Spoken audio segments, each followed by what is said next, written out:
안녕하세요, 모항입니다. 올 시즌 롯데는 누구보다도 마운드에서 힘든 시즌을 보냈는데요.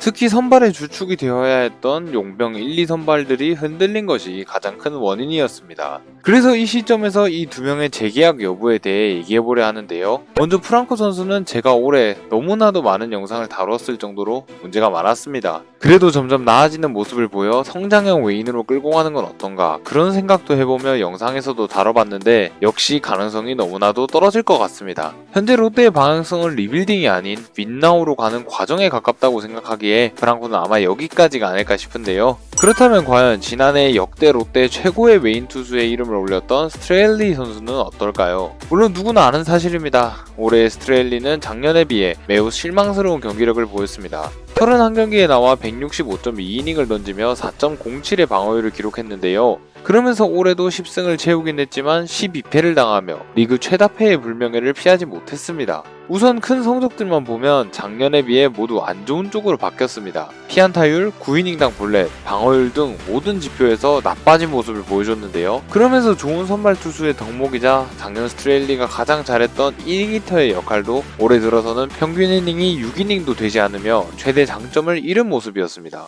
흔하게 2년차가 되면서 공략을 당했던 다른 용병 투수들과 똑같은 케이스였는데요. 무엇보다 작년보다 볼넷이 많아지며 자연스럽게 투구수도 늘어나 이닝을 먹지 못하며 선발 투수의 역할을 못해준 게 팬들에게 더욱 크게 돌아왔던 것 같습니다.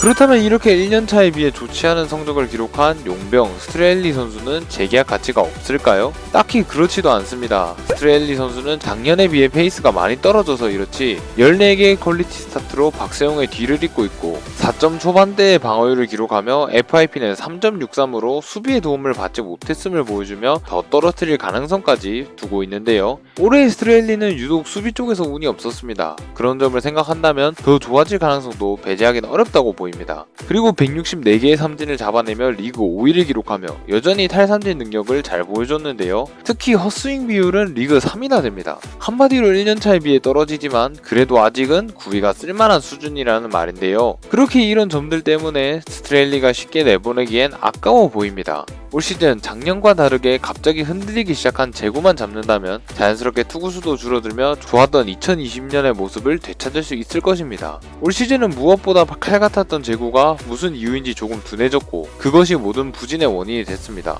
여전히 제구도 나쁜 편은 아니지만 우리가 알던 스트레일리로 돌아오려면 현재 이 제구가 중요해 보이는데요.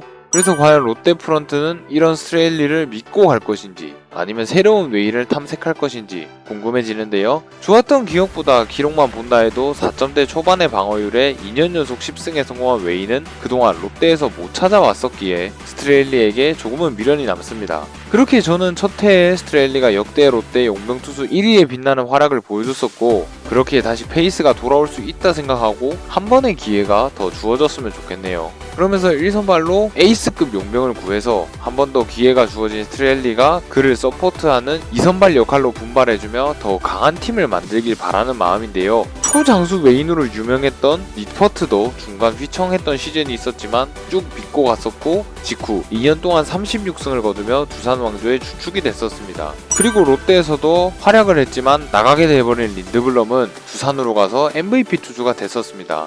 그렇기에 첫 해보다는 페이스가 떨어졌다 해도 여전히 쓸만한 이 스트레일리를 쉽게 버리기엔 아깝다고 생각하는데요. 무엇보다 용병 투수를 2명이나 새로 구한다면 그만큼 불확실성이 커지는 것도 큰 이유가 됩니다. 정말 올해는 이래저래 복잡한 겨울이 될 것 같습니다. 아무튼 롯데 프런트가 최선의 선택을 하며 2022년을 잘 준비했으면 좋겠네요. 구독자 여러분의 스트레일리에 대한 생각은 무엇인가요? 지금까지 머항이었습니다. 감사합니다.